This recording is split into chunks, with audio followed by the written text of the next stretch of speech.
Ցանկացած պատասխանատու իշխանություն 2020 թվականի նոյեմբերի 9-ից հետո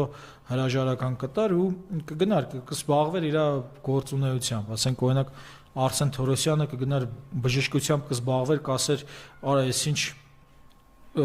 այսինչ քակ կերա ես մտա քաղաքականություն, կամ Ալեն Սիմոնյանը օրինակ կգնար կինոյում կնկարվեր եւ կինոյում կթքեր մյուս դերասանների դեմքին, կամ օրինակ Վահագն Ալեքսանյանը կգնար եւ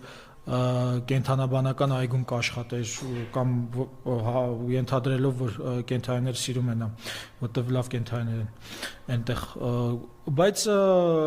նրանք որոշեցին որ չէ մենք պիտի մնանք քաղաքական գործիչ եւ շարունակենք մեր ճիշտը ապացուցել եւ այս ճիշտը ապացուցելու ընթացքում իհարկե մենք տուժում ենք մեր իրավունքները գնալով ավելի խախտվում են մենք ավելի թուլանում ենք մենք կորցնում ենք մեր սեփականությունը բայց նրանց համար մեծ ձեռքբերում է